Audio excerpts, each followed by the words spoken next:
Light week factor और बचे हुए हैं, देख लीजिए उसको।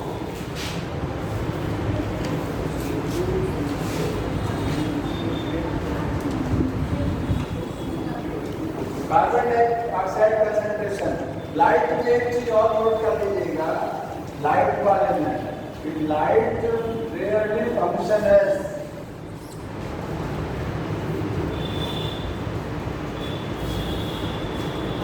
Limiting factor.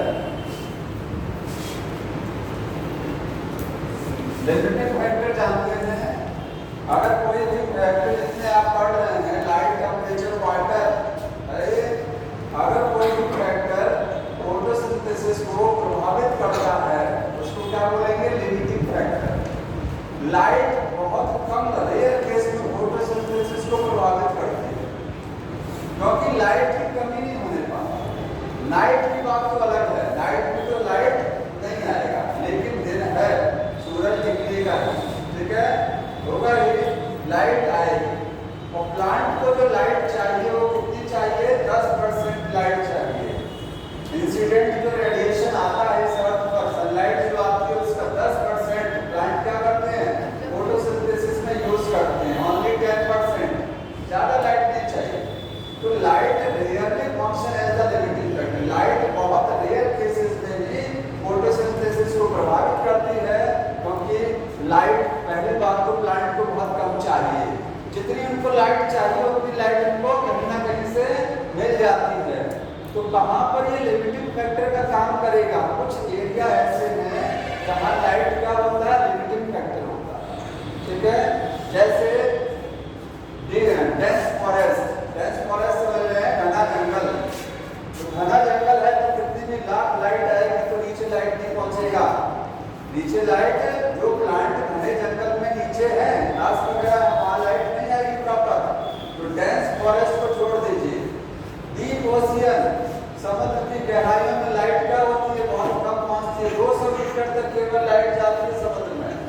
तो डीप ओशियन में भी लाइट की समस्या होने लगती है, ठीक है। तो कुछ जगहों को छोड़ दीजिए, बाकी लाइट लिमिटिंग फैक्टर का काम नहीं करता। लाइट सबको अवेलेबल हो जाता है, लाइट कभी समस्या नहीं करता, किसमें? फोटोसिंथेसिस में। क्योंकि प्लांट को जो लाइट चाहिए वो 10% तो चाहिए। समझ में आया? कितनी लाइट आ रही है? ये लाइन जो लिखी है ये बुक में कि light really function as the limiting factor. Reason क्या है? बिकॉज क्या बोलेंगे? Plant only use 10% of incident solar radiation। Plant पर जितनी रेडिएशन आती है उसका 10% प्लांट केवल फोटोसिंथेसिस में यूज करते हैं। किसके लिए? For photosynthesis. लाइन को अंडरलाइन कर लीजिएगा, बुक में लिखा हुआ है।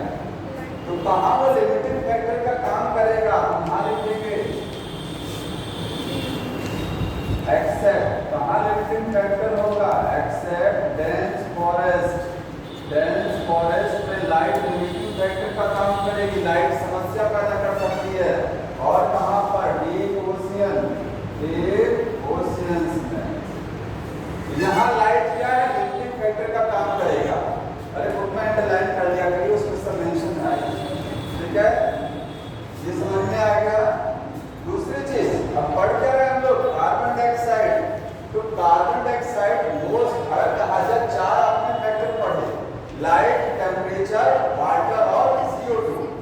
लाइट रेयरली लिमिटिंग फैक्टर का काम करती है, लाइट बहुत कम समस्या क्रिएट करती है, सबसे ज्यादा समस्या क्रिएट करता है CO2। सबसे ज्यादा समस्या क्रिएट करेगा। अगर थोड़ा सा भी कम CO2 होगा तो दिक्कत किसको जनरेट होगा? C3 प्लांट को। C4 प्लांट को समस्या नहीं होती है, ध्यान सुनिएगा। C4 प्लांट को समस्या नहीं होती है, क्योंकि उनके पास सिस्टम ही ऐसा है, मैंने बता दिया था आपको। समस्या किसके पास में है? C3। थोड़ा सा CO2 अगर कम हो जाएगा तो क्या है? फोटोसिंथेसिस नहीं होगी। तो CO2 की कंसंट्रेशन क्या है? Generally function as the limiting factor. क्योंकि ज्यादातर प्लांट कौन से हैं? C3 तो है, ज्यादातर प्लांट C3 है, मोस्ट प्लांट क्या है? C3 है। डाइऑक्साइड कम होने पर इसलिए आप कह सकते हैं कि CO2 ज्यादातर केस में लिमिटिंग फैक्टर का काम करेगा। ठीक है, यहाँ लिखेंगे generally function as limiting factor. पहली लाइन बुक में लिखी गई होगी यार, वहीं नहीं लिखा तो आप पढ़ लीजिएगा। जनरली कार्बन डाइऑक्साइड का है लिमिटिंग फैक्टर का काम करेगा। ठीक है, आप देखिए इसके बाद मैंने कहा कि वो समझते रहिए, आप लिखने में ज्यादा टाइम वेस्ट कर देते हैं। एनवायरमेंट में कार्बन डाइऑक्साइड कितना परसेंट एटमॉस्फेयर में बोला जाएगा तो कार्बन डाइऑक्साइड होता है 0.03 to 0. कितना परसेंट 4%। एक होता है ना, सही है ना? कितना परसेंट क्या है CO2 है 0.05 तक की चली जाती है। कार्बन डाइऑक्साइड 0.05 तक की हो जाती है अगर CO2 कहीं ज्यादा है, कहीं पॉल्यूशन क्या है ज्यादा है, इसी एरिया में पॉल्यूशन ज्यादा है तो वहां CO2 क्या हो जाएगी और अप टू क्या हो सकती है 0.05% तक की CO2 हो सकती है, हो सकता है ना, जहां पॉल्यूशन ज्यादा होगा।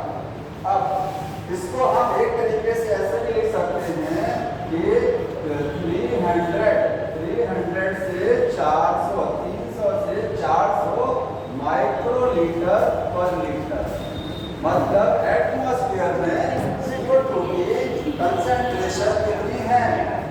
अगर परसेंट में देखेंगे तो 0.03 से 0.04% नॉर्मल है। 0.05% कार्बन डाइऑक्साइड क्या होती है जब कहीं ज्यादा CO2 हो जाती है, कहीं प्रदूषण बहुत ज्यादा होता है। नॉर्मल रेंज कौन सी है, ये वाली है।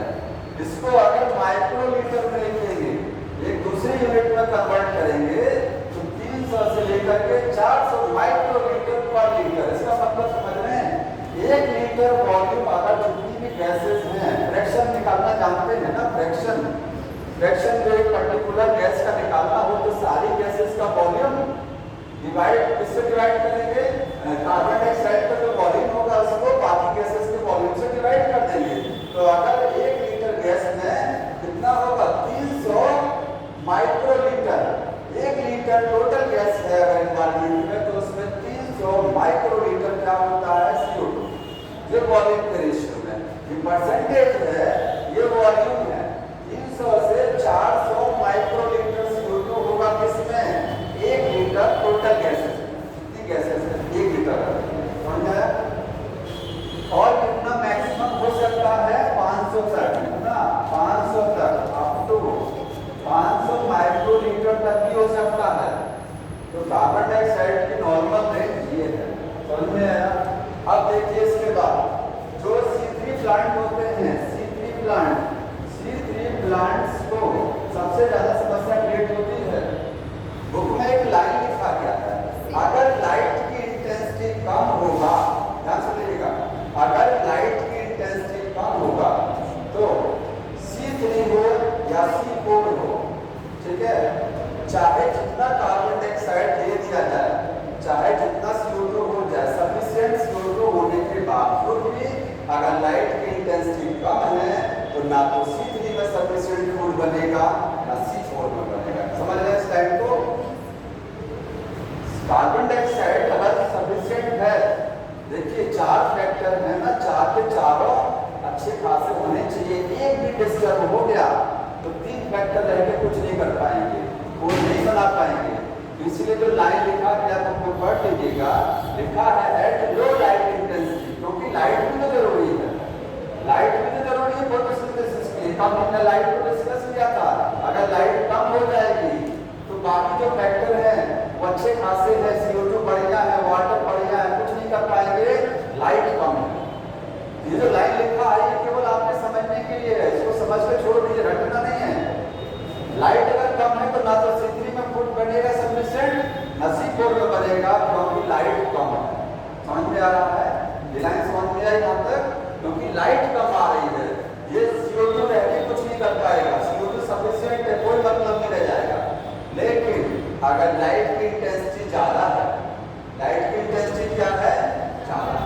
तो उस केस में क्या होगा बताइए अब, लाइट की इंटेंसिटी ज्यादा है, C4 प्लांट तो कभी समस्या नहीं होती है। लाइट ज्यादा है, बढ़िया कोड बनाएगा, क्योंकि वहां कार्बन डाइऑक्साइड से कोई समस्या क्रिएट नहीं होने वाली। C3 को समस्या होती है, लाइट जैसे ही बढ़ जाएगा, जानते हैं ऑक्सीजन रिएक्टिव हो जाएगा, ऑक्सीजन मोर रिएक्टिव हो जाएगा, कार्बन डाइऑक्साइड क्या हो जाएगा, कम, फोटो रेस्पिरेशन चालू हो जाएगा। ठीक है, लाइन समझ में आएगी लिखी गई है कि लो लाइट इंटेंसिटी पर C3 और C4 प्लांट सेम टाइप का रिस्पॉन्ड करते हैं, सेम टाइप से एक्टिविटी दिखाते हैं, किसी में फोर्स नहीं बनेगा, लेकिन हाई लाइट होने पर C3 प्लांट अलग तरीके से चलेगा और C4 प्लांट अलग तरीके से फोर्स बनाएगा।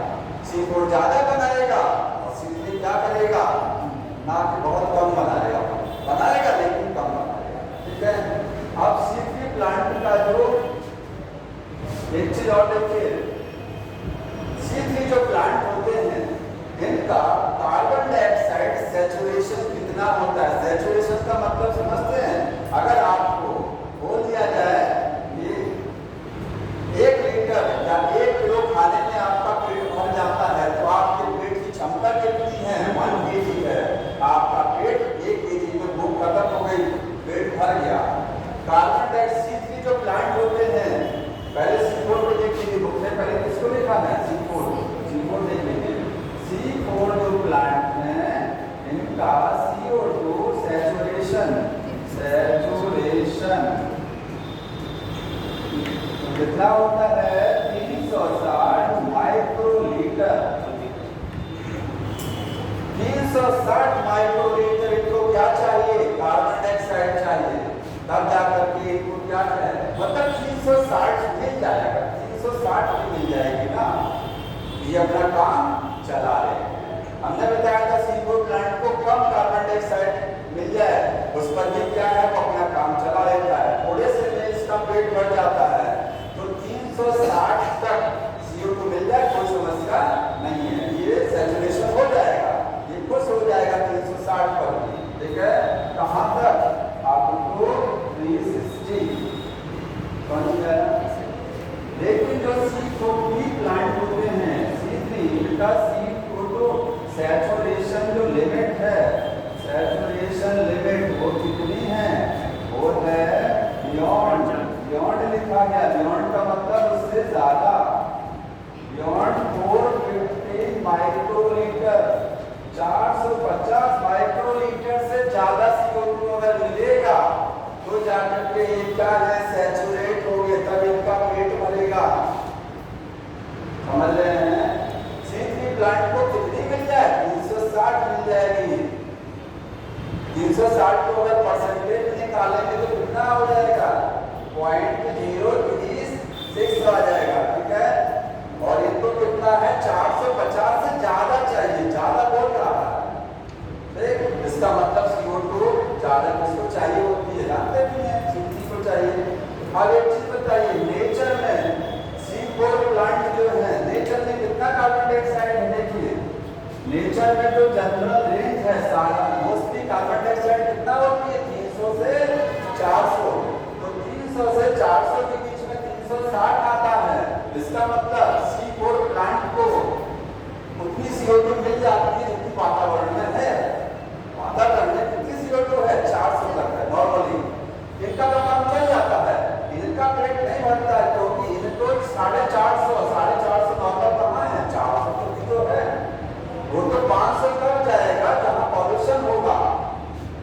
नॉर्मली देखा जाए तो 400 तक CO2 होती है, 400 माइक्रोलीटर तक चिकन गार्मेंट में। इसीलिए C3 प्लांट कभी भी भरपेट खाना नहीं खा पाते हैं। मतलब क्या है, C3 प्लांट कभी भी अपनी पूर्ण क्षमता पूरा खाना बना ही नहीं पाते, जितना खाना बनाना चाहिए ना उतना बना नहीं पाते हैं, कुपोषण का शिकार हो जाते हैं। समझ रहे हैं ना, क्योंकि उनको इतना CO2 कभी मिलेगा नहीं, तो अपनी क्षमता का वो प्रयोग नहीं कर पाएंगे कभी। 400 तक मिलेगा, वो तो रेयर केसेस में है कि 500 मिल गया तो मिल गया, बना लिए खाना, तो अपना 100% फूड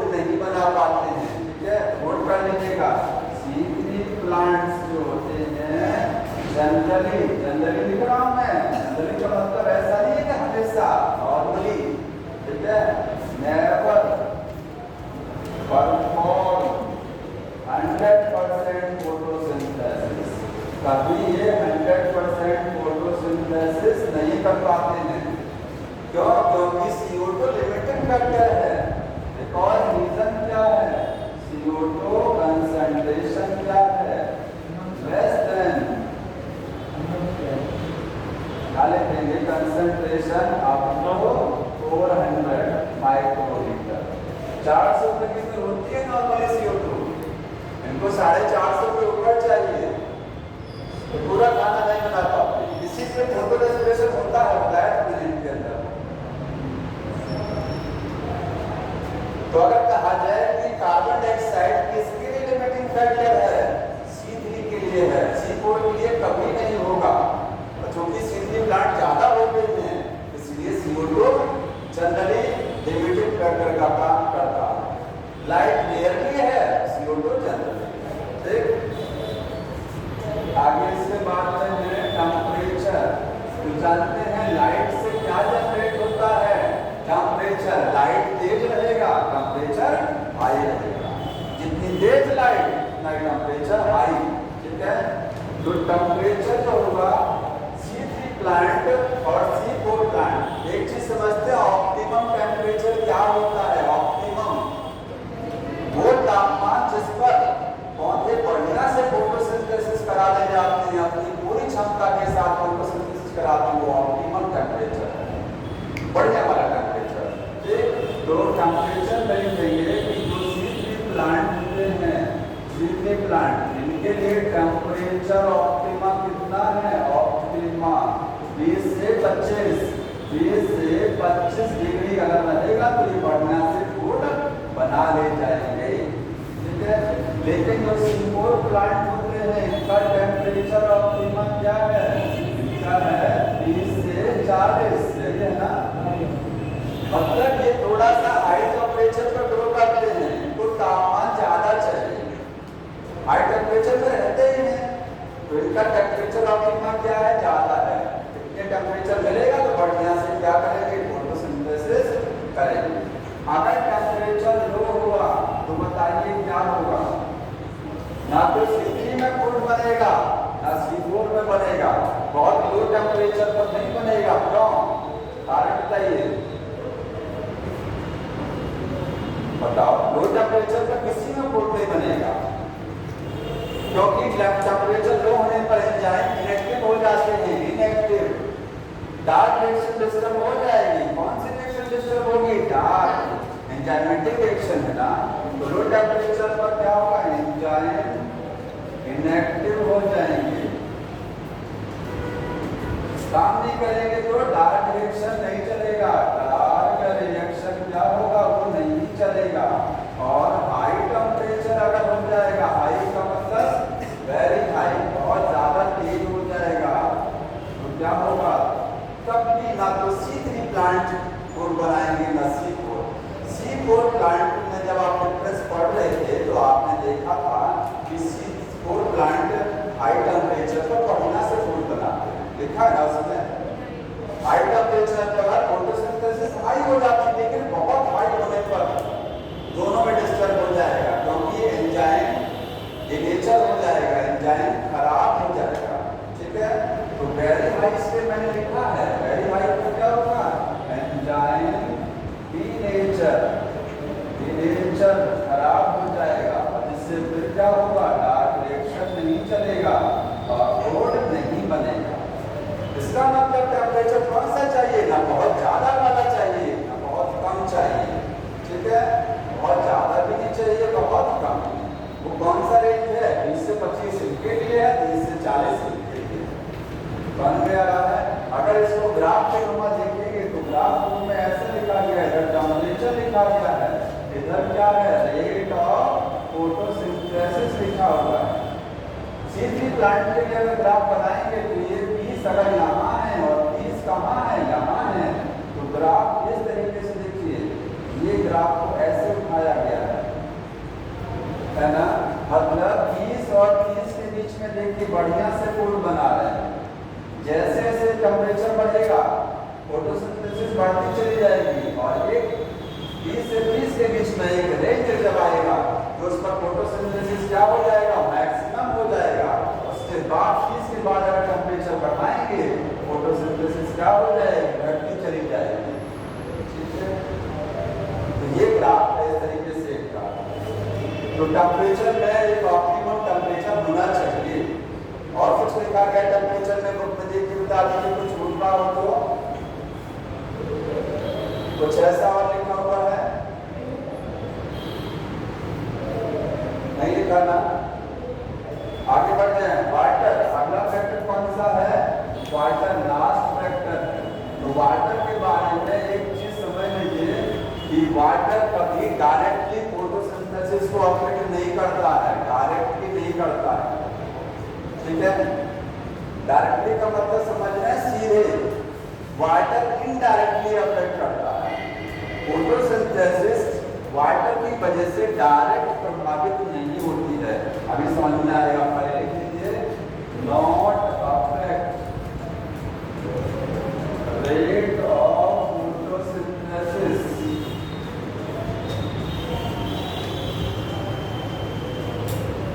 डायरेक्टली। ये डायरेक्टली सीधे तौर पर नहीं करेगा, जैसे होता सीधे बात करना है, पीछे से बात करना होता ना, तो सीधे तौर पर ये फोटोसिंथेसिस को अफेक्ट नहीं करेगा, इनडायरेक्टली करेगा। इनडायरेक्टली यहां लिखा हूं, बट इनडायरेक्टली अफेक्ट। तो डायरेक्टली किसको करता है, प्लांट को करता है, प्लांट को डायरेक्टली करेगा। और जब प्लांट डिस्टर्ब हो जाएगा फोटोसिंथेसिस डिस्टर्ब, जिसका मतलब फोटोसिंथेसिस डिस्टर्ब हुआ, डायरेक्ट नहीं हुआ। ठीक है, ये यहां लिख रहा हूं मैं, डायरेक्टली अफेक्ट करेगा किसको, प्लांट को। ये प्लांट को अफेक्ट करेगा डायरेक्ट एकदम। और जब पौधा समस्या में आ जाएगा फोटोसिंथेसिस नहीं होगा। प्लांट को समस्या क्या क्रिएट करता है, stomata closure, stomata closure, stomata बंद करवा देगा। मिट्टी में पानी कम हो जाएगा, स्टोमेटा जानते ही बंद हो जाएंगे। सॉइल में जब पानी कम हो जाएगा तो स्टोमेटा बंद, स्टोमेटा जब बंद फोटोसिंथेसिस खत्म। क्योंकि गैस कैसे एंटर करेगा, कार्बन डाइऑक्साइड कैसे जाएगा, स्टोमेटा बंद हो जाएगा तो CO2 कैसे आएगा, नहीं आएगा ना। दूसरा क्या करता है, विल्टिंग। विल्टिंग, विल्टिंग का मतलब पत्तियां मुरझा जाएंगी, वाटर का लॉस हो जाएगा, ज्यादा सॉइल में पानी कम हो जाएगा तो क्या होगा, पौधा मुरझा जाएगा। मुरझा जाने से क्या होगा, पत्तियां मुरझा जाएंगी और विल्ट होने से पत्ती का सरफेस एरिया क्या हो जाएगा, कम। और सरफेस एरिया घटने से क्या होता है, एक तो वो लाइट कम लेगा, भाई लीफ का सरफेस एरिया कम हो जाएगा तो लाइट कम रिसीव करेगा और स्टोमेटा क्या हो जाएंगे, बंद भी हो जाएंगे और टूट जाएंगे स्टोमेटा, जिसकी वजह से गैस का एक्सचेंज डिस्टर्ब हो जाएगा। तो फिर फोटोसिंथेसिस डिस्टर्ब हो गई तो विल्टिंग क्या है, इंक्रीज करा देगा, स्टोमेटा क्लोजर को इंक्रीज करा देगा। विल्टिंग की वजह से क्या होगा, सरफेस एरिया, हमने लिखा है सरफेस एरिया क्या हो जाएगा, घट जाएगा। और सरफेस एरिया घटने से गैस का एक्सचेंज, गैस का जो एक्सचेंज होता है वो क्या हो जाएगा, घट जाएगा। कार्बन डाइऑक्साइड एंटर कम करेगा और क्या होगा इससे, लाइट जो है रिसीव जो होगा प्लांट को कम करेगा, प्लांट लाइट को कम रिसीव करेगा, लाइट एंटर कम होगा। और स्टोमेटा क्लोज होने से जानते ही क्या होगा, CO2 की एंट्री बंद हो जाएगी। तो वाटर में हो गया। और क्या अफेक्ट करेगा, एक चीज और करता है, मेटाबॉलिज्म को भी डिस्टर्ब करेगा। क्योंकि जानते हैं मेटाबॉलिज्म किससे चलता है, वाटर से। वाटर नहीं रहेगा तो मेटाबॉलिज्म नहीं चलेगा, मेटाबॉलिज्म डिस्टर्ब। क्योंकि जितने एंजाइम होते हैं प्लांट में, अभी आपने डार्क रिएक्शन पढ़ा, डार्क रिएक्शन में एंजाइम है, वो जो एंजाइम है अगर वाटर नहीं रहेगा तो एंजाइम प्रॉपर्ली काम नहीं करते हैं। एंजाइम को काम करने के लिए क्या चाहिए, वाटर होना चाहिए। तो मेटाबॉलिज्म डिस्टर्ब हो जाएगा। क्यों, यहाँ लिखेंगे एंजाइम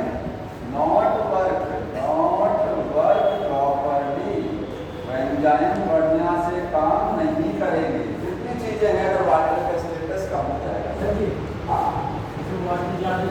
यहाँ पर पेड़ पौधा वहाँ पर भी हो सकता है, हवा में ह्यूमिडिटी के रूप में भी हो सकता है, पत्तों पर सीप के रूप में हो सकता है। तो आप क्या पढ़ा रहे हैं? पढ़ा ये रहे कि अगर पौधे के ऊपर पत्ती पर पानी है तो पानी एब्जॉर्ब नहीं करेगा। पहले तो ये समझ लीजिए, पानी केवल एब्जॉर्ब होता है जड़ से, वो तने से एब्जॉर्ब नहीं करेगा, वो पत्ती से एब्जॉर्ब नहीं करेगा। लास्ट ह्यूमिडिटी क्वेश्चन एनवायरमेंट में है। एनवायरमेंट में अगर ह्यूमिडिटी है, नमी है, तो उसका फायदा ये होता है कि पौधे से वाष्पोत्सर्जन कम होता है। अगर हमारे अंदर पानी खूब है, कि पानी में क्या है, वातावरण ठंडा है, पसीना कम होगा, पानी बना रहेगा शरीर में। अभी धूप तेज हो जाएगा, पानी धूप के खत्म हो जाएगा, स्वेटिंग ज्यादा करेंगे हम लोग। ऐसे पौधे में होता है। अगर प्लांट में बाहर टेम्परेचर लो है तो क्या करेगा, वाष्पोत्सर्जन ट्रांसपिरेशन कम कर देगा। ठीक है, तो जब कम करेगा तो नीचे से पानी कम खींचेगा। मिट्टी में पानी कम है, वो काम चला लेगा क्योंकि उसकी बॉडी में वाटर है, उसकी बॉडी से वाटर पूरा नहीं है। समस्या वहां होती है जब टेम्परेचर थोड़ा हाई हुआ। पानी हम पढ़ा रहे हैं कि पानी अगर शरीर में कम हो जाएगा तो समस्या क्या करेगी, समझ में आ रहा है ना। अगर पानी शरीर में कम है तो प्लांट के अंदर पानी कम पहुंचेगा, और प्लांट के अंदर कम पहुंचेगा तो प्लांट मुरझा जाएगा। देखा मैंने ना, वेस्टिंग करा देगा, स्टोमेटा बंद करा देगा, वो स्टोमेटा बंद हो जाएंगे, गैस इंटर नहीं करेगी। वेल्डिंग होने से सरफेस एरिया कम हो जाएगा, लाइट कम रीच होगा, लाइट कम पड़ेगा, लाइट को कम रिसीव करेगा, फोटोसिंथेसिस प्रभावित हो जाएगी। तो डायरेक्ट नहीं होती है, इनडायरेक्ट। और कुछ लिखा है नाटक में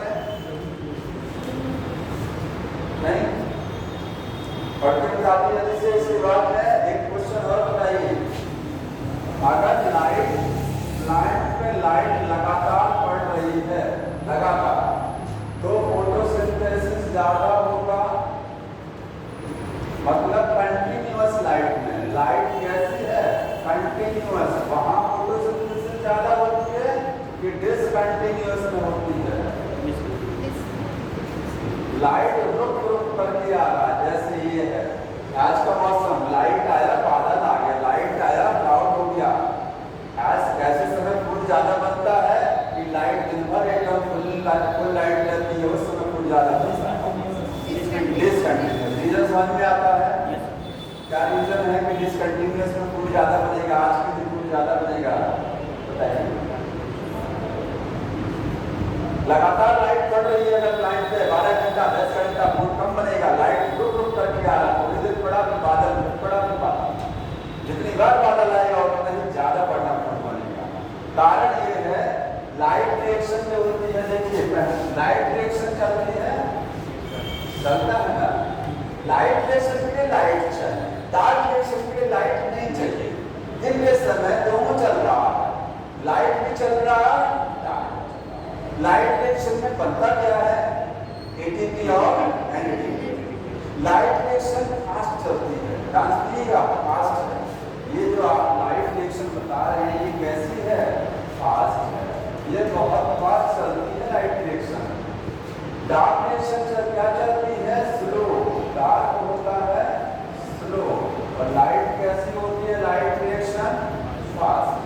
अगर लगातार लाइट पड़ेगा, आप पहले ऐसे समझ लीजिए, आप लगातार खाना खाइए और बीच में रेस्ट ना लीजिए, तो आपके पेट का क्या हाल होगा, क्या हाल होगा, अपच हो जाएगा ना। खाना खाए जा रहे हैं, आराम नहीं कर रहे हैं, अपच हो जाएगा। आप समझिए इसको। लगातार जब लाइट पड़ रही होती है तो डार्क लाइट रिएक्शन तो बहुत फास्ट चल रही है, डार्क रिएक्शन उस स्पीड से नहीं चलता है, तो लाइट रिएक्शन को साथ में चल नहीं पाता है, क्योंकि लाइट रिएक्शन में जो कुछ बना है, क्या बना है, एटीपी और NADPH2। यही डार्क रिएक्शन में क्या होता है, लूज होता है। भाई लाइट रिएक्शन नहीं चल रहा है, लाइट लगातार आएगा, लाइट रिएक्शन जल्दी जल्दी चल रहा है, अरे डार्क रिएक्शन में उसको कंज्यूम तो होना पड़ेगा, उस स्पीड से वो कंज्यूम नहीं हो पाता है, क्योंकि डार्क स्लो चलती है। डार्क क्या है, स्लो चलती है, तो जो लाइट में बना वो डार्क रिएक्शन में कंज्यूम नहीं हो बात का उस स्पीड से अगर दोनों तेज चलती, दोनों की स्पीड सेम होती, तब लगातार लाइट पड़ती है, वहां कुछ ज्यादा बनता। क्योंकि एक रिएक्शन स्लो है, एक क्या है फास्ट है, फास्ट का जो प्रोडक्ट है वो स्लो वाले में कंज्यूम नहीं हो पा रहा है।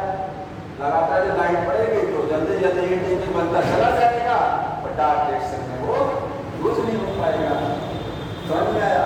लाइट रुक के पड़ेगा, जैसे लाइट पड़ा, लाइट आया, थोड़ी देर क्या हो गया, बादल आ गया, क्लाउड, थोड़ी देर क्लाउड हो गया तो लाइट रिएक्शन बंद, तो डार्क रिएक्शन लाइट जो बना है वो क्या हो जाएगा, प्रॉपर्टी यूज हो जाएगा।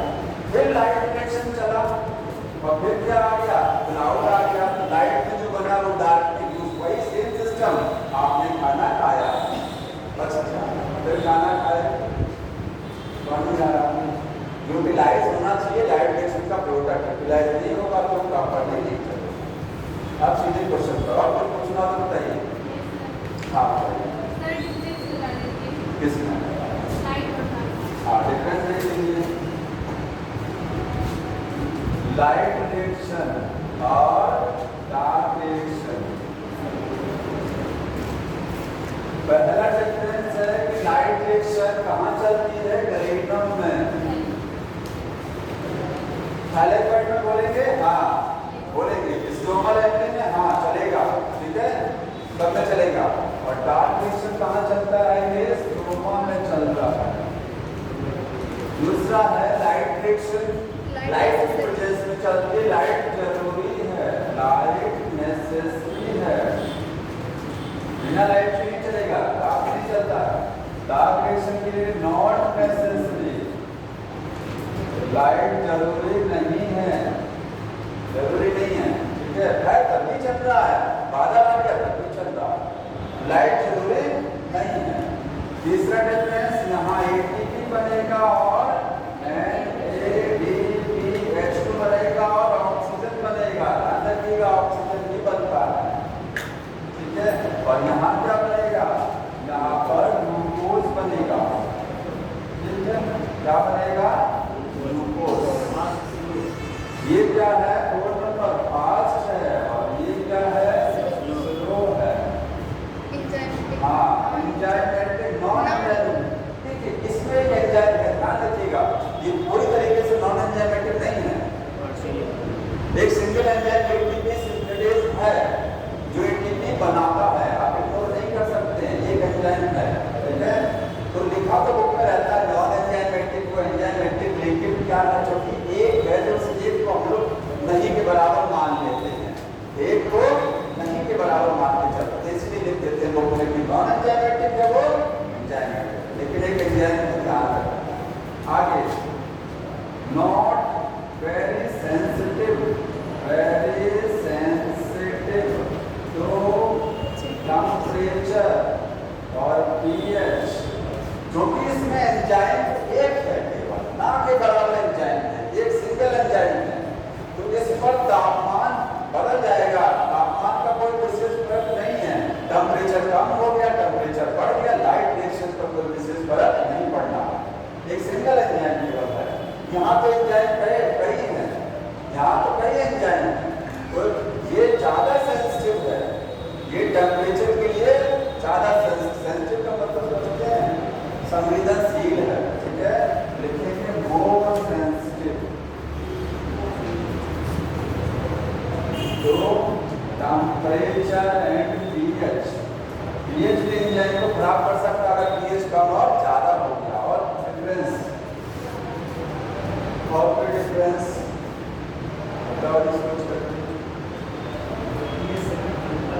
नहीं, वो तो साइक्लिक नॉन साइक्लिक में कहेंगे आपको PS1 और PS सेकंड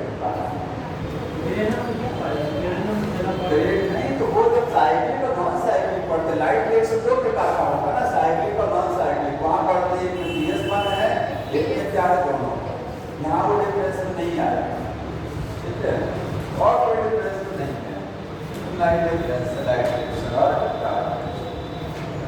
और कुछ बताइए जो नहीं समझ में आया हो। C3 C4 में डिफरेंस कल मैंने यहाँ से बता दिया था।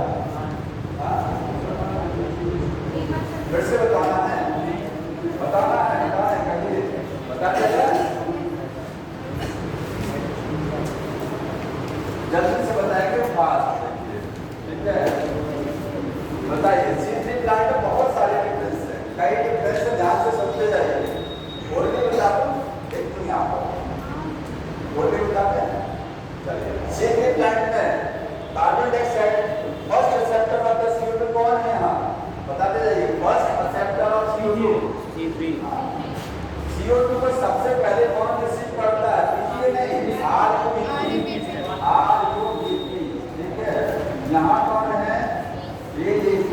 कितने कार्बन इसमें? 5 कार्बन। इसमें कितने carbon? 3 carbon.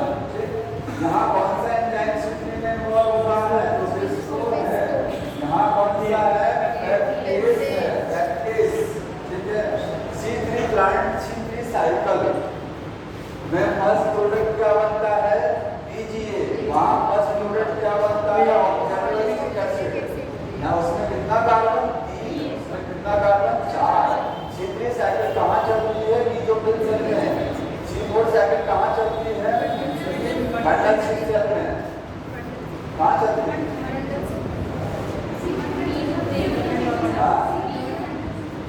C3 cycle mesophyll cell में है और C4 साइकिल तो देखा जाए साइकिल तो चलती है ऊपर वाले सेल में।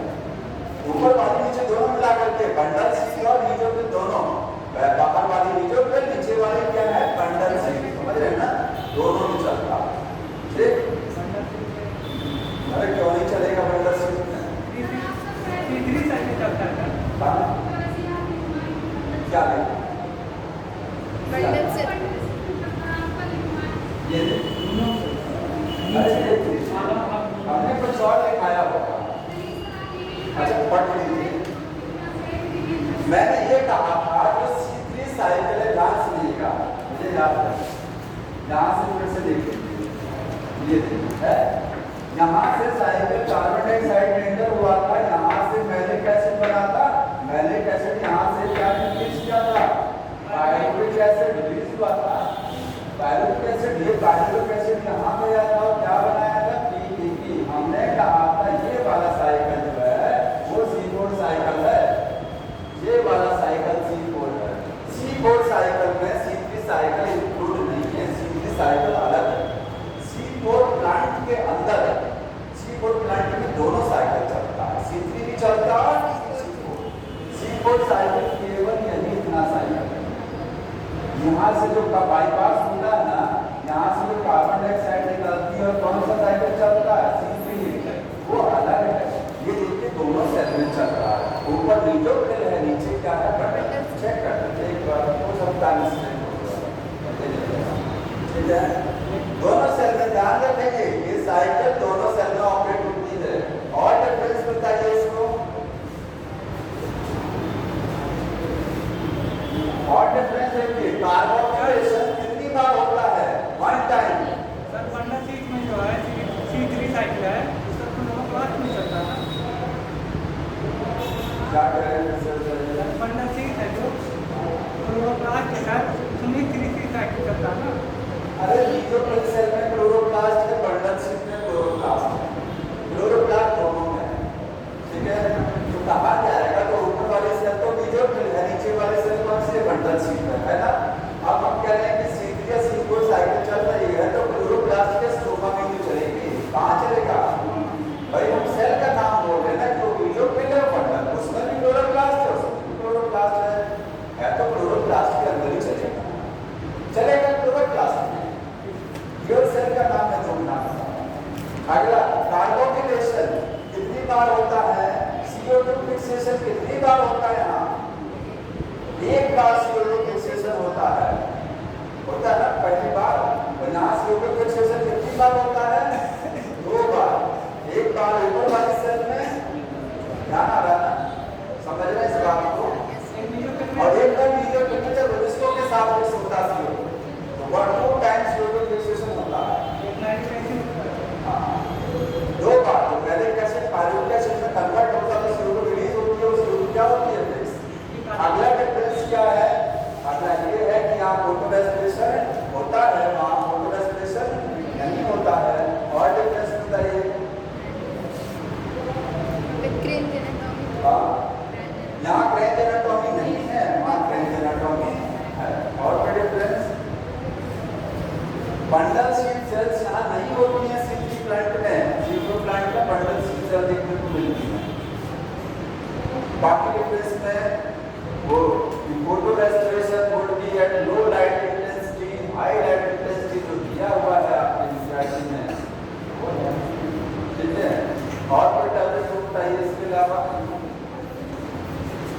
उसके अलावा और कोई नहीं समझ में आया? What is the half-leaf experiment? हाँ, वॉन हॉल का हाफ लीफ एक्सपेरिमेंट है। ये देखिए, एक मैंने बता दिया था, एक साइंटिस्ट थे,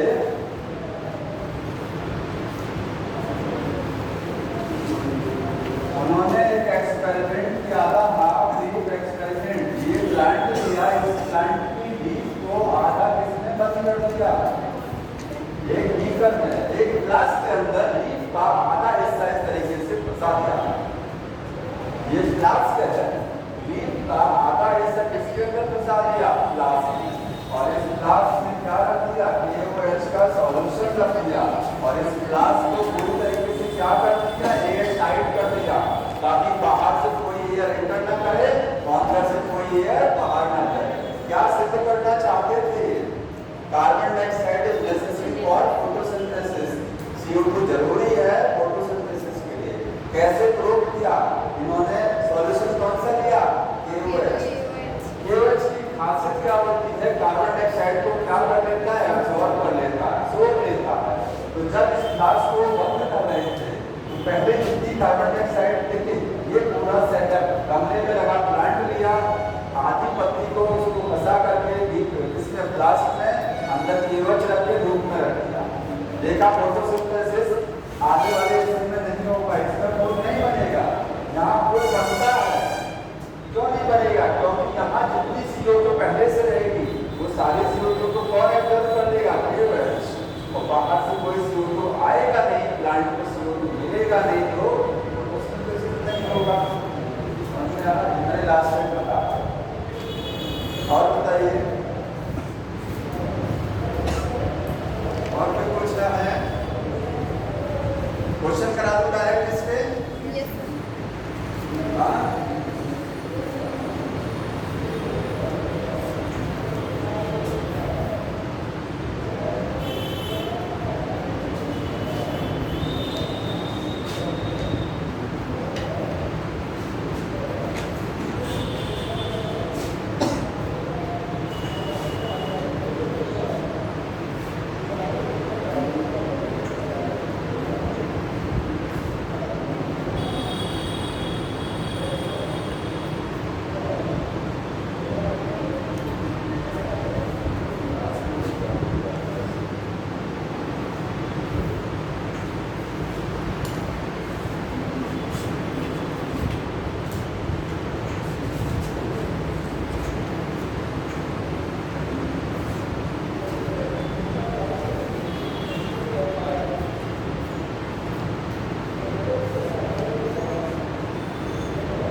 लास्ट में क्वेश्चन पे एक बार देख लीजिए कि कोई क्वेश्चन ऐसा भी है कि जो बुक से बाहर से आया है।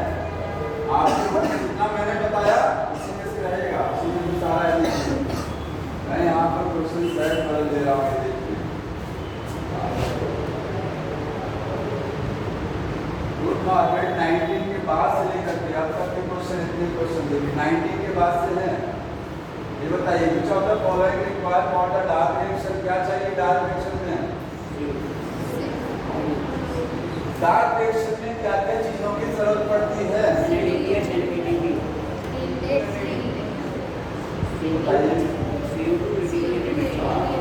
ऑप्शन बताइए कौन सा सही होगा? फर्स्ट वाला सही है। कितने लोग कह रहे हैं फर्स्ट वाला सही है? आप फर्स्ट चेक कर लीजिए कैसे। लाइट बोल रहा है कि डार्क रिएक्शन के लिए लाइट नहीं चाहिए, क्लोरोफिल नहीं चाहिए, कार्बन डाइऑक्साइड चाहिए, ATP चाहिए,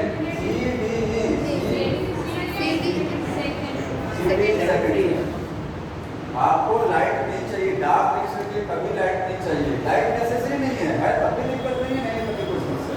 क्लोरोफिल लाइट रिएक्शन को चाहिए होता है, डार्क नहीं चाहिए होता है।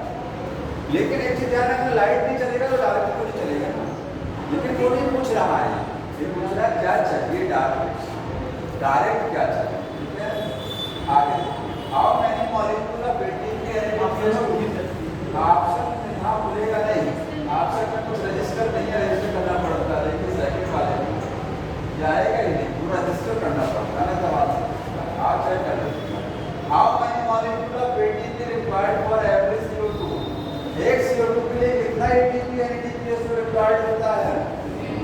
केल्विन साइकिल में एक कार्बन डाइऑक्साइड को फिक्स कराने के लिए कितना एटीपी और एनएडीपीएस तीन एटीपी और दो एनएडीपीएस समझ में आया? ये सही है। इसको बताइए, दो स्टेटमेंट दिए हुए हैं। सीधी प्लांट में कुछ ऑक्सीजन बाइंड करती है रुबिस्को के साथ, हेंस CO2 फिक्सेशन घट जाता है। सही है, सही है, क्योंकि रुबिस्को की सबसे बड़ी कमजोरी है ना, तो बोल रहा है C3 में थोड़ा सा ऑक्सीजन क्या होता है, किसके साथ बाइंड कर सकता है, रुबिस्को के साथ। फिर CO2 का फिक्सेशन, CO2 फिक्सेशन का मतलब क्या होता है, CO2 से फिक्स होकर के क्या बनाना, ग्लूकोज बनाना, डार्क रिएक्शन, डार्क रिएक्शन जिसको आप कहते हैं, तो घट जाएगा। सही है, फोटो रेस्पिरेशन स्टार्ट हो जाएगा ना। ये वाला बताइए, C4 प्लांट में मीडियोबिल सेल शो कैरी लेटेड photorespiration while bundle cell do not show photorespiration. C4 plant में मीडियोबिल में थोड़ा सा फोटो रेस्पिरेशन होता है और बंडल सेल में नहीं होता है। बताइए, राइट है, सोच के बताइए इसको। C4 में मीडियोबिल सेल में फोटो रेस्पिरेशन थोड़ा सा होता है, मंडल सिंह में थोड़ा सा क्या है, नहीं होता है, जरा सा नहीं होता है। सही है, गलत है, कहीं नहीं होता फोटो रेस्पिरेशन, ना के बराबर, चाहे मीडियोबिल हो चाहे मंडल सिंह, कोई सेल में नहीं होता, क्योंकि ऊपर एक एंजाइम बैठा है मीडियोबिल में पैप्टीज, वो CO2 को पकड़ लेता है, ठीक है, और नीचे वाली सेल में होगा नहीं क्योंकि ऑक्सीजन नहीं है नीचे वाली सेल में। ऐसे तो सिस्टम बना हुआ है, बड़ा बढ़िया सिस्टम बनाया गया। तो समझ में आया इसका आंसर? ये रॉन्ग है और ये राइट है। ये बताइए, फोटोकेमिकल फेज, फोटोकेमिकल फेज का मतलब समझते हैं, जहाँ लाइट यूज होती है, लाइट वाली फेज, फोटो जहाँ लाइट यूज होती है, कोई केमिकल बनता है। फोटोकेमिकल फेज इंक्लूड क्या होता है उसमें? Carboxylation, formation of ATP, water splitting. Photochemical phase में होता क्या है, क्या चीज यूज होती है? तो फोटोकेमिकल का मतलब अब डार्क रिएक्शन से नहीं कहेंगे, लाइट रिएक्शन की बात हो रही है, तो ऑक्सीजन रिलीज होती है, दोनों में होता है लाइट रिएक्शन में। फॉर्मेशन ऑफ एनएडीपीएस जो होता है, एटीपी यूज होता नहीं, बनता है, और वाटर की स्प्लिटिंग होती है लाइट रिएक्शन में, कार्बोक्सिलेशन नहीं होता है, डार्क रिएक्शन में है। समझ में आ गया? अभी तक सब देखिए, सब है, इसको मैच करा दीजिए। तो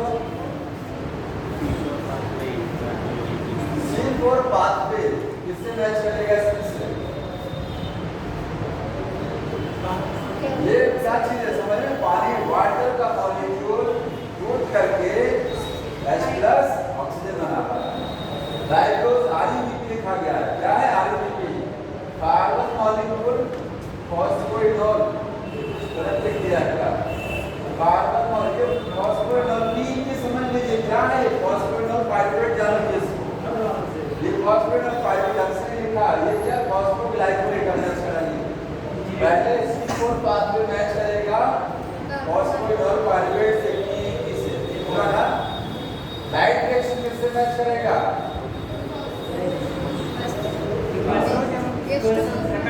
ये वाला ना, लाइट रिएक्शन में वाटर स्प्लिट करता है, ये फोटो रेस्पिरेशन में फॉस्फोग्लाइकोलेट बनता है, और केल्विन साइकिल में RUBP होता है।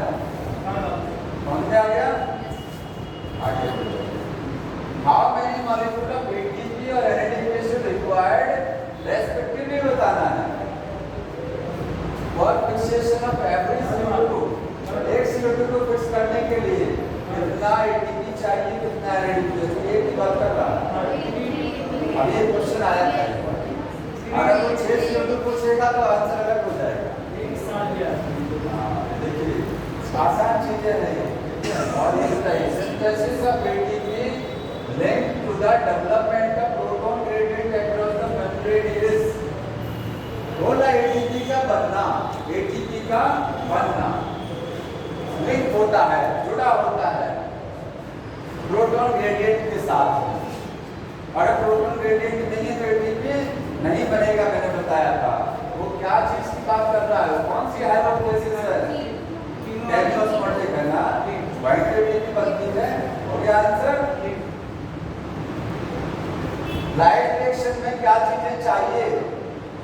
Requirement of light reaction. Light reaction में carbon dioxide, oxygen, water, chlorophyll, light.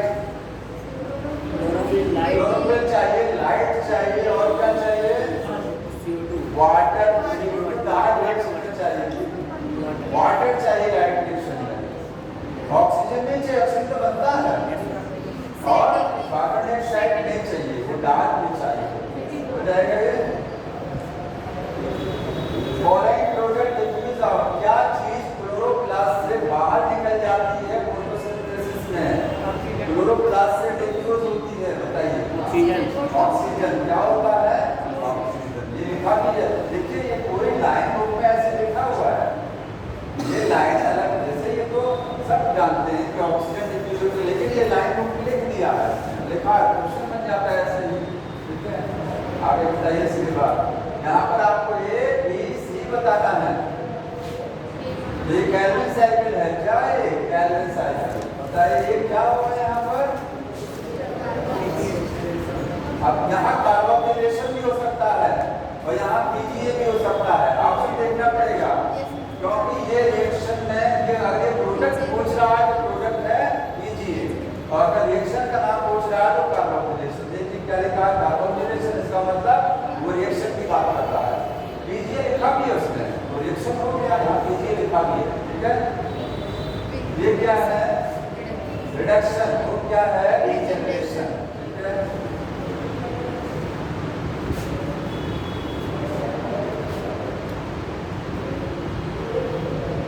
ये बताइए टोटल सिस्टम है सेकंड हैज एब्जॉर्प्शन मैक्सिमा।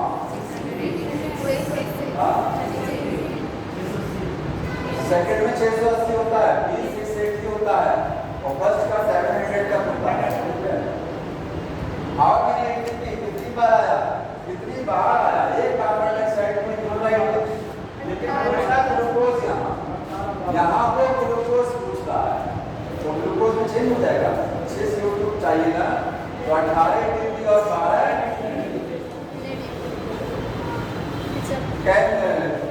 कीमोऑस्मोसिस। कीमोऑस्मोसिस लिखा। एटीपी बनाने के लिए क्या चाहिए बताइए? रिकॉर्डिंग में लिखा है एटीपी बनाने के लिए क्या क्या चाहिए? प्रोटॉन पंप चाहिए कि नहीं चाहिए? सोच के बताइए। पंप चाहिए, पंप रहेगा जो आपको मैंने देखी,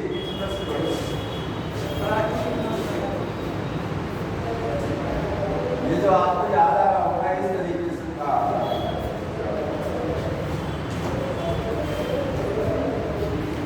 डायग्राम एनसीईआरटी में ऐसे बना हुआ है, यहाँ पर उसने लिखा है, ये देखिए, ये कौन सा एंजाइम है? ATP synthase enzyme. इसका ये वाला पार्ट कौन सा है? F0। ये पार्ट F1 ये एंजाइम का काम करता है। यही क्या करेगा? एटीपी को जोड़ेगा इसके साथ, फॉस्फेट के साथ, बना देगा एटीपी। लेकिन ये F1 पार्ट एक्टिव तब होगा जब एनर्जी मिलेगा कहीं से, एनर्जी लेते ही एनर्जी बनाएगा। समझ आया? एनर्जी लेते ही एटीपी बनाएगा। तो एनर्जी कैसे मिलेगी इसको? जैसे ही यहाँ से H+ जो अधिक हो जाते हैं, H+ बाहर निकलेंगे, किससे निकलेंगे? F0 से। F0 पंप है, क्योंकि सेल मेम्ब्रेन के अंदर, ये झिल्ली के अंदर है ना, आखिरी क्लोरोप्लास्ट की झिल्ली, सॉरी ग्रेनम की झिल्ली है, किसका? थैलेकॉइड का। ग्रेनम थैलेकॉइड की झिल्ली है, उसमें प्रोटीन है, ये पंप का काम करेगा। प्रोटॉन को यहाँ से पंप करके बाहर भेजेगा स्टोम में। जैसे प्रोटॉन पंप हो जाएंगे, यहाँ से एनर्जी निकलेगी, वो एनर्जी यूज करके क्या बना देगा? तो पंप की जरूरत पड़ती है। सही। इलेक्ट्रॉन ग्रेडिएंट, प्रोटॉन ग्रेडिएंट चाहिए होता है, इलेक्ट्रॉन ग्रेडिएंट नहीं चाहिए। प्रोटॉन की संख्या में डिफरेंस होना चाहिए, ना कि इलेक्ट्रॉन की संख्या। यहाँ के इलेक्ट्रॉन ग्रेडिएंट गलत होगा नहीं, ये गलत हो जाएगा। एनएडीपी सिंथेज, इसके लिए एनएडीपी सिंथेज चाहिए।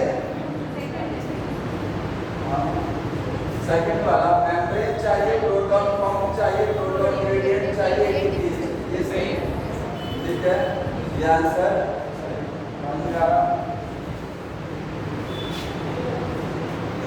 आगे बताइए इस पर। मैच कराना है क्लोरोफिल ए बी, ये तो आपको रटा बताते हैं। क्लोरोफिल ए का कलर कैसा होता है? ब्लू ग्रीन, और बी का येलो ग्रीन, और जैंथोफिल कैरोटीनॉइड का येलो ब्लू वाले, जैंथोफिल का येलो। ठीक है, हो जाएगा। ठीक है, आगे ये बताइए, दो स्टेटमेंट दिए हैं। Rubisco is the most abundant enzyme in the world. सही है। Total expression does not occur in the simple plant. सही है। कभी नहीं होता है। कभी नहीं। हाँ, कभी नहीं होता। गलत आंसर देना है आपको, wrong. Grena lamely है both photo system first and second. Grena lamely. यहाँ थोड़ा कंफ्यूजन वाला है कि lamely में दे दिया, Grena में दे दिया, बताइए। टोटल सिस्टम का नहीं करता। ये यहाँ पर दोनों होगा कि नहीं होगा, आपको इतना बता दो। नहीं दोनों होगा।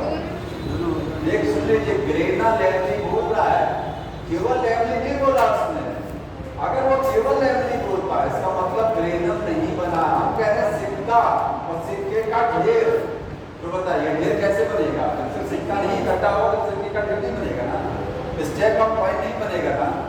तो ये वही बात कर रहा है कि ग्रेना लेवली, लेवली मिलके ही तो ग्रेना बनाते हैं। कौन में आ रहा? लेवली मिलके ही तो ग्रेना, चाहे वो ग्रेना बोलते या ग्रेना लेवली। तो ग्रेना जब उसने टर्म यूज कर दिया तो दोनों फोटो सिस्टम होगा, फर्स्ट और second. Cyclic phosphorylation involve both PS1 और PS2। साइक्लिक में दोनों होता है कि नहीं? एक होता है केवल। कौन सा वाला? 1। ये रॉन्ग हो गया, रॉन्ग भी पूछा है। आगे आप देख लीजिएगा, ATP NADPH2 नॉन साइक्लिक है, बनते हैं बनते हैं, ठीक है, दोनों बनता है। स्टोमा लेवली में फोटो सिस्टम साइक्लिक नहीं होता है। एक चीज और ध्यान रखना है, NADP रिडक्टेज में नहीं होता, नोट कर लीजिए कॉपी में। ये स्टोमा लेवली जो होता है उसमें ये वाला एंजाइम भी नहीं होता है, वैसे लोग में कहीं लिखा हुआ है। ठीक है, स्टोमा लेवली में दोनों नहीं होता है, इसीलिए कभी नॉन साइक्लिक नहीं चलेगा, केवल साइक्लिक ही चलेगा।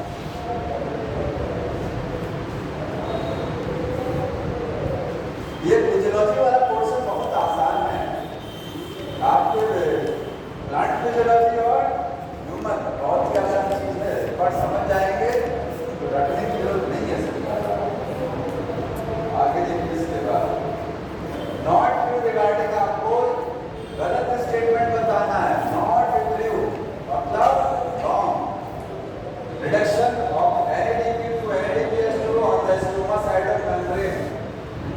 बताइए NADP का रिडक्शन जो NADPH2 में होता है वो मेम्ब्रेन के स्टोमा साइड में होता है।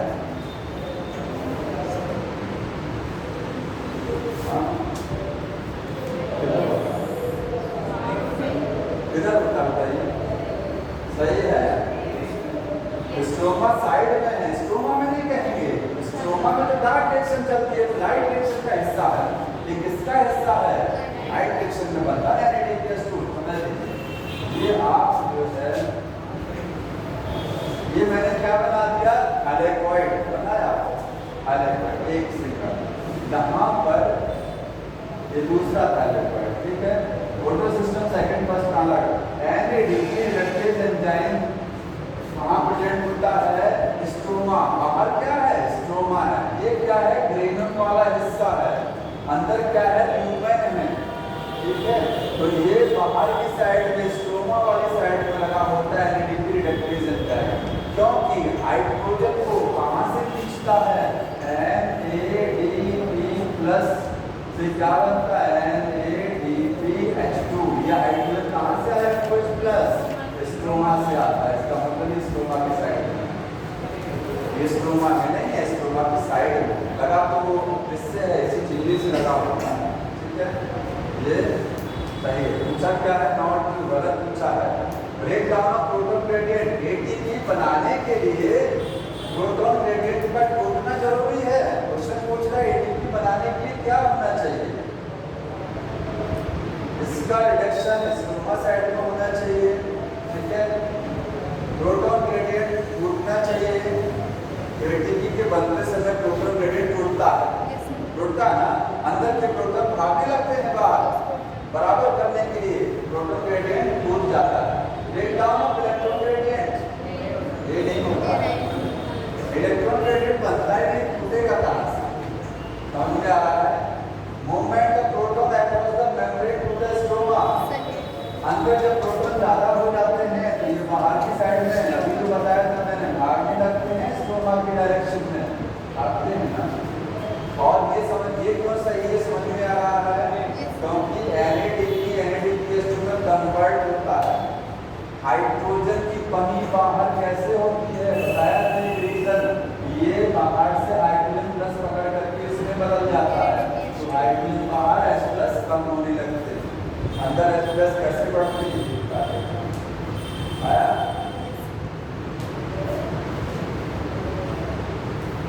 आगे बताइए, ये बताओ प्राइमरी ग्लूकोसेप्टर इन द C4 प्लांट बोल रहा है की ये मीडियोफिल सेल में मिलेगा।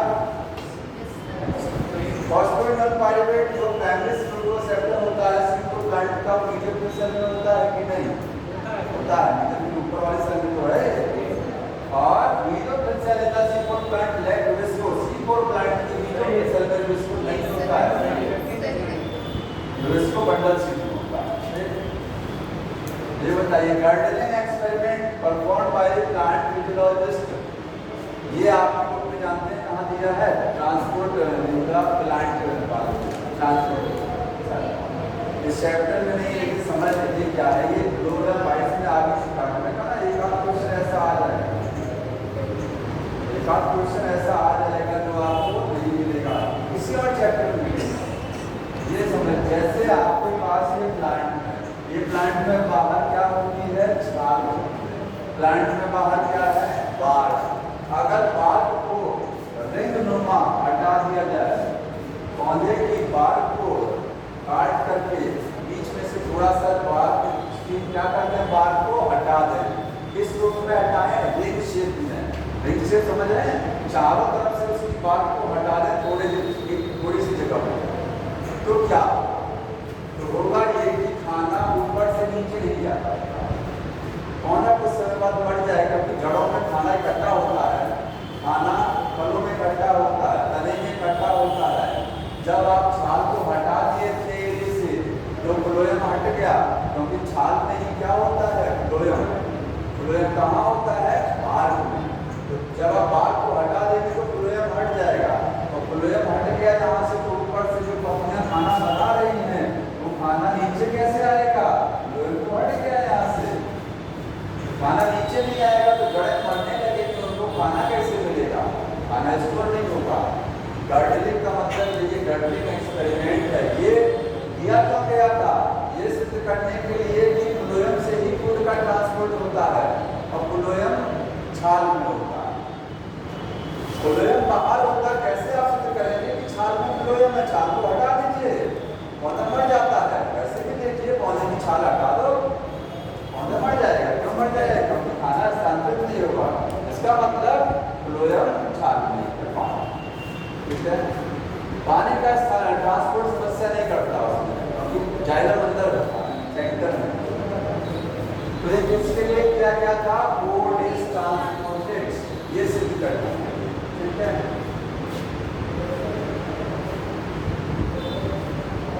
बंडल शीट का रोल क्या होता है, वेस्कुलर बंडल में, C4 प्लांट के वेस्कुलर बंडल में बंडल शीट का काम क्या होता है, C3 में बंडल शीट नहीं है, क्यों बनाया है,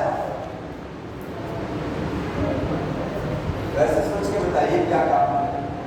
बंडल शीट की वजह से ही ऑक्सीजन बंडल शीट में कभी नहीं आ पाती है, इसकी जरूरत होती, बाहर से कोई गैस एंटर नहीं करेगा, अंदर ऑक्सीजन बनेगा नहीं। To protect the vascular tissue, vascular bundle को लाइट से बचाने के लिए, to provide the site of photo respiratory pathway, ताकि फोटो रेस्पिरेशन हो सके, जीवों में कभी होता ही नहीं है। To increase the number of chloroplast for the operation of Calvin cycle, chloroplast की संख्या बढ़ाने के लिए आपकी केल्विन साइकिल बढ़िया से चलती है। आगे बढ़िए, to enable the plant tolerate high temperature, ताकि पौधा हाई टेम्परेचर सहन कर सके। बंडल शीट की वजह से पौधा हाई टेम्परेचर नहीं सहन करता। ये वाला आपने पढ़ा हुआ कि बंडल शीट में क्लोरोप्लास्ट का नंबर ज्यादा होता है, और जब क्लोरोप्लास्ट जिस सेल में ज्यादा होगा वहां केल्विन साइकिल फास्ट चलेगा। समझ में आ रहा है? नीचे वाली सेल में केल्विन साइकिल चलती है, क्योंकि बंडल शीट में क्लोरोप्लास्ट क्या है, संख्या में बहुत ज्यादा होते हैं, इसलिए ज्यादा होते हैं ताकि केल्विन साइकिल चले।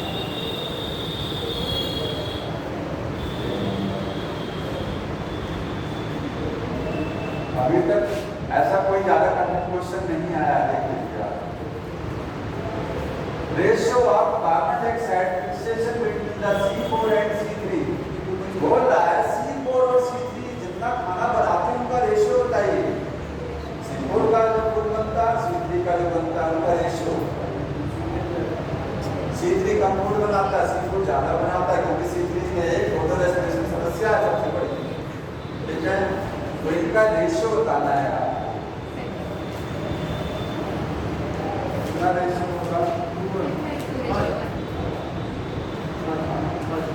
2:1 का रेशियो, क्योंकि दो बड़ा खाना बनाते हैं। नोट कर लीजिएगा इस चीज को। C4 plant make double food as compared to the C3। अगर नहीं आता है इसको नोट कर लीजिएगा, बढ़ जाएंगे।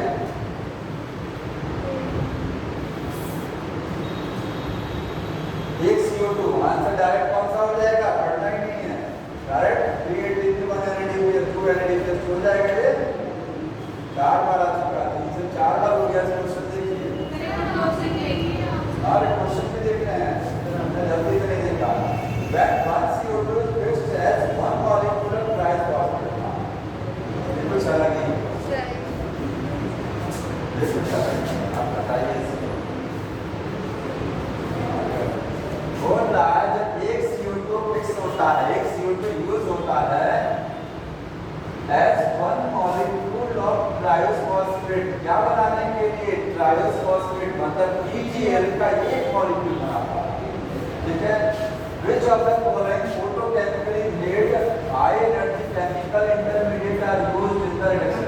अब क्या यूज होता है? तो देखिए, कार्बन डाइऑक्साइड यहाँ से यूज होती है और यहाँ से R2BP आता है, दोनों मिलकर के क्या बनाते हैं? PgA। कितना PgA बनता है? 2 मॉलिक्यूल बनता है ना, और 2 मॉलिक्यूल PgA से BgAl के कितने मॉलिक्यूल बनेंगे? 2, एक नहीं 2 बनता है। ये ताकत नहीं तो है, 2 मॉलिक्यूल बनेगा। ठीक है, कितना यहाँ पर ATP यूज होता है? 2 ATP और 2 NADPH2। 2 क्यों होता है? क्योंकि एक PgA को रिड्यूस कराने के लिए एक और 2 PgA है, यहाँ तो 2 चाहिए, दोनों चीजें 2 चाहिए। ठीक है, अब पूछ क्या रहा है कि एक CO2 इसमें कन्वर्ट हो रहा है PgL में, ये इसमें कन्वर्ट हो रहा है, कितना चाहिए? तो आंसर होगा 2 और 2। 1 मॉलिक्यूल पूछ रहा है। अच्छा, 1 मॉलिक्यूल ऑफ ट्रायोसफॉस्फेट, 2 मॉलिक्यूल ट्रायोसफॉस्फेट अगर बनते भी हैं तो कितना ATP खर्च होता है? 2 और 2 NADPH2। वो बन रहा है 1 मॉलिक्यूल ट्रायोसफॉस्फेट का बनाने के लिए, तो 1 ATP और 1 NADPH2। आंसर एक वाला होगा, ये वाला। ठीक है, समझ में आया? वो एक पूछ रहा है, ये अलग क्वेश्चन है। आगे बढ़ जाए, आगे क्यों? अरे कोई समस्या है तब क्यों ऐसा मुंह लटका के बैठे?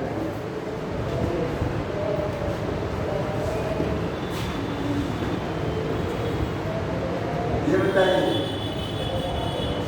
करेक्ट स्टेटमेंट बताना है आपको। कैनोस्मोटिक हाइपोथेसिस ATP फॉर्मेशन से संबंधित। ATP जब बनती है तो क्या क्या होता है, आपको सही स्टेटमेंट बताना है। Splitting of water molecule inner side, देखते रहिएगा, इधर पूछा है, आउटर भी लिख सकता। देखिए, पानी का मॉलिक्यूल टूटता है मेम्ब्रेन के अंदर, सही है? हाँ, राइट है ना? क्या रॉन्ग है? बताइए।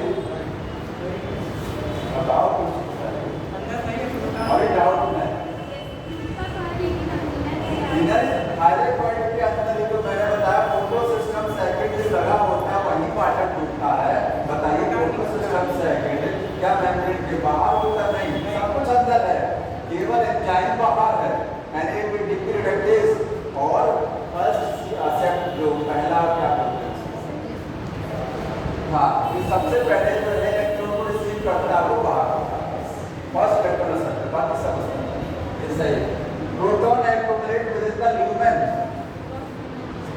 ल्यूमेन में प्रोटॉन इकट्ठे हो जाते हैं H+, सही है। पढ़े हैं सिस्टम बेटा? नहीं सुनो, पढ़े नहीं, बताइए जो पढ़ा करिए सब में पढ़े हैं, सही है। प्रोटॉन अंदर से इकट्ठा होता है। Primary acceptor of electron transfer the electron to the electron carrier, बोलिए primary acceptor. Photosystem second से जब इलेक्ट्रॉन निकलता है तो सबसे पहले किसके पास गया? यूरोफाइटिन के पास इलेक्ट्रॉन कैरियर, यूरोफाइटिन के पास। फोटो सिस्टम फर्स्ट से इलेक्ट्रॉन निकला तो कहाँ गया? Iron sulphur protein, yes. ये जो पहला फर्स्ट एक्सेप्टर ऑफ इलेक्ट्रॉन है, इलेक्ट्रॉन यहाँ से निकला, सबसे पहले कौन रिसीव किया? यूरोफाइटिन। ये यूरोफाइटिन कहाँ होता है? ये आपका ये जो मेम्ब्रेन है ना थैलेकॉइड की जो झिल्ली है, इसमें बाहर की साइड में है, देखिए NAD की रिडक्टेज भी बाहर होता है और ये भी बाहर है, दोनों चीजें बाहर है। तो ये क्या करता है, ये इलेक्ट्रॉन जब यहाँ से ले लेगा, फोटो सिस्टम सेकंड से इलेक्ट्रॉन लेगा, तो इलेक्ट्रॉन को आगे बढ़ाने के लिए हाइड्रोजन का सहारा लेता है। किसका सहारा लेता है? हाइड्रोजन का, ठीक है। ये मैं कब बताया था? जब केमियोस्मैटिक्स समझा रहा था उस समय मैंने बताया था। मेम्ब्रेन बना के प्लास्टोक्विनोन है उससे पंप करेगा। हाँ, प्लास्टोक्विनोन, देखिए प्लास्टोक्विनोन की मदद से पंप होगा, लेकिन ये इलेक्ट्रॉन अपना ये डायरेक्ट अंदर नहीं भेजेगा, ये प्लास्टोक्विनोन को भेजेगा। प्लास्टोक्विनोन अंदर बाहर जा सकता है, मेम्ब्रेन बाहर जाएगा निकल करके, ठीक है। इलेक्ट्रॉन पकड़ेगा, हाइड्रोजन लेगा, सबको अंदर लेके आएगा। आया तो समझ में? फिर से समझाना है इसको, बताइए कैसे proton primary acceptor of electron transfer electron to the electron carrier, ये गलत है। हाइड्रोजन कैरियर को ट्रांसफर करता है, इलेक्ट्रॉन कैरियर को ट्रांसफर नहीं करता है, ध्यान रखिएगा, ठीक है। और आगे देख लीजिए NAD representation located on the stroma, बता दिया मैंने, ये एंजाइम कहाँ था? स्ट्रोमा साइड में। Proton increase in the stroma, number in the stroma, stroma में प्रोटॉन का नंबर बढ़ जाता है, घट जाता है। तो ये रॉन्ग हो गया और ये रॉन्ग हो गया, 1 2 3 सब क्या है? करेक्ट, A B C, सही है ना? A B C सेकंड में आंसर सही हो गया।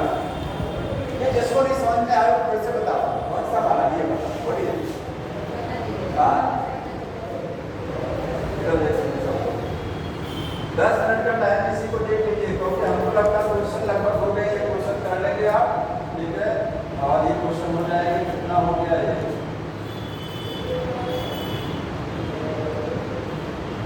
3 पेज हो गया, 1 पेज अपने आप पढ़ लीजिएगा, नहीं होगा तो बताइएगा, ठीक है।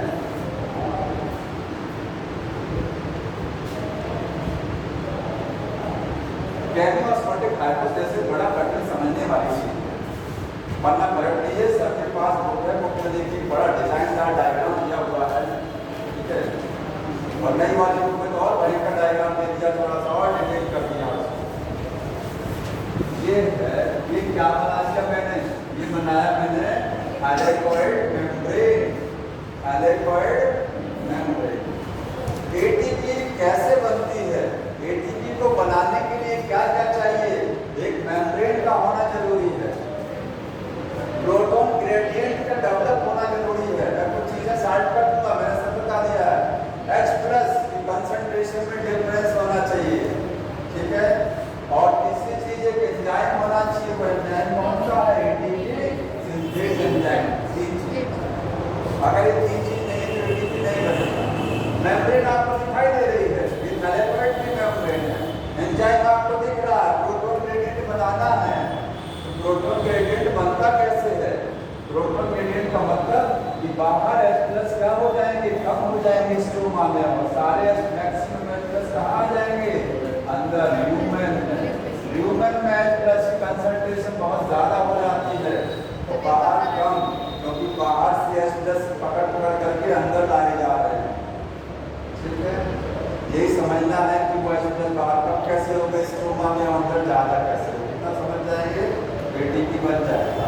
आप देखिए फोटो सिस्टम सेकंड यहाँ लगा हुआ है, बुक में लिखा हुआ photo system second, photo system first कहाँ लगा है मान लीजिए यहाँ, तो नहीं है ऐसे। ठीक है, अब जब ये इलेक्ट्रॉन को निकालता है सेकंड वाला तो किसको भेजता है, PO fighting first electron carrier, non cyclic में देखते हैं, नॉन साइक्लिक में जो है ये वाला इलेक्ट्रॉन कैरियर कहाँ प्रेजेंट होता है, ये झिल्ली पे लगा तो है, ये झिल्ली पे लगा है इस मेम्ब्रेन पर, लेकिन बाहर की साइड से लगा है। कहाँ लगा है, बाहर, स्ट्रोमा साइड में नहीं है। ठीक है, तो जब इसको इलेक्ट्रॉन मिल जाएगा तो ये इलेक्ट्रॉन कहाँ भेजेगा, अगला साइटोक्रोम B6 को भेजेगा। प्लास्टोक्विनोन अभी भूल जाइए, किसको भेजेगा, साइटोक्रोम B6F को भेजेगा।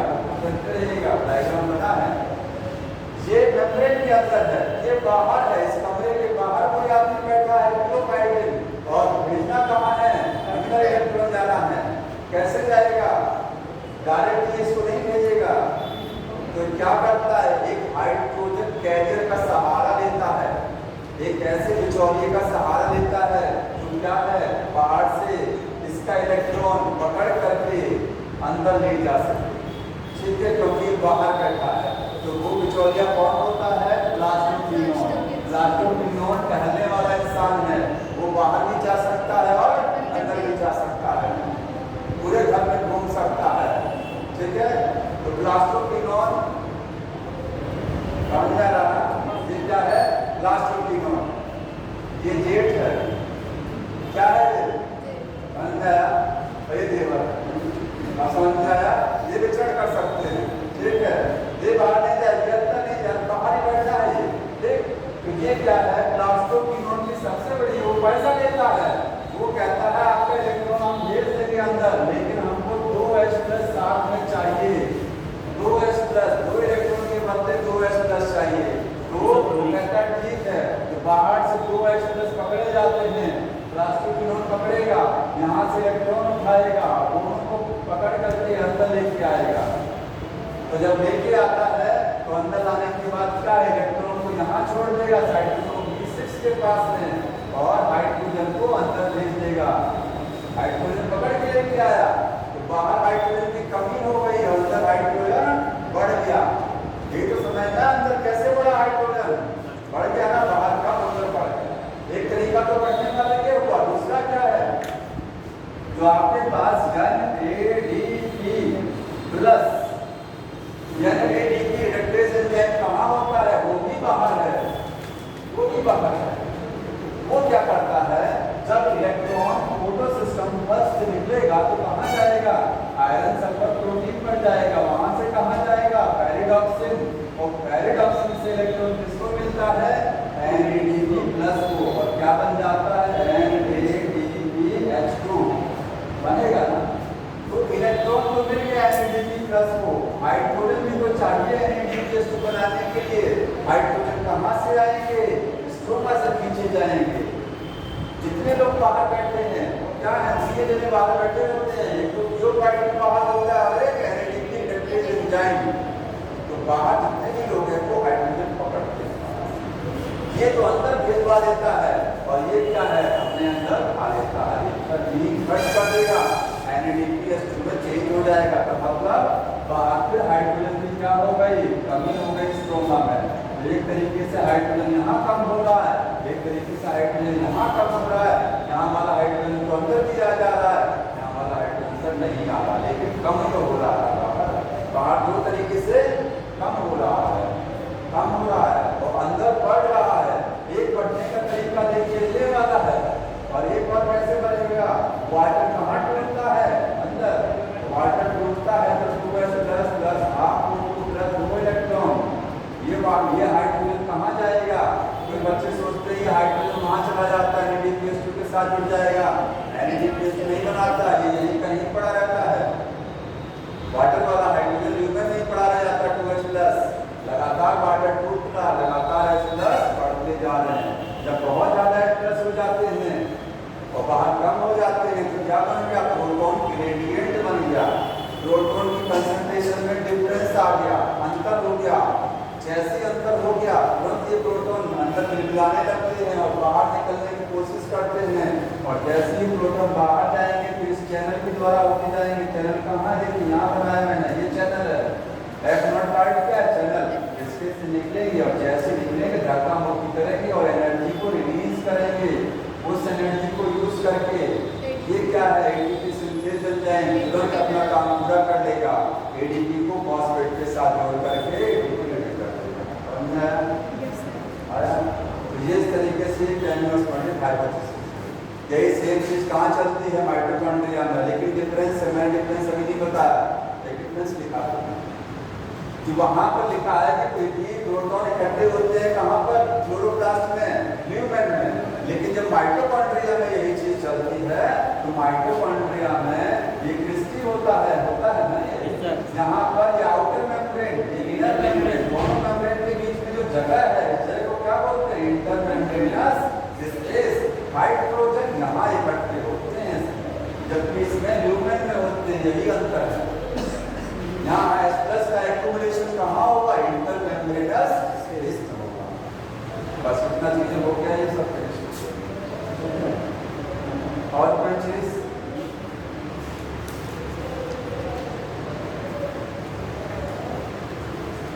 और पूरा चैप्टर हमको लगता है समझ में आ गया होगा, बड़ा चैप्टर है, उसमें कोई समस्या होगी, ठीक है। तो अगली बार चैप्टर पढ़ के कौन सा आएगा, पढ़ के आएगा सब लोग, कौन सा पढ़ के आना है, breathing and exchange of gases, respiration जो नोट आपके शेड्यूल में दिया है कौन सा दिया है, ब्रीदिंग वाला है ना, ह्यूमन रेस्पिरेशन पढ़ के आएगा अच्छे से। वो एनिमल वाला है, ज्यादा और अच्छा लगेगा, ह्यूमन का थोड़ा सा ज्यादा पसंद आता है, प्लांट कम पसंद आता है, समझ में आया? कौन सा वाला सर? ह्यूमन फिजियोलॉजी का चैप्टर पहला नहीं, पहला तो डाइजेशन जो हट गया है,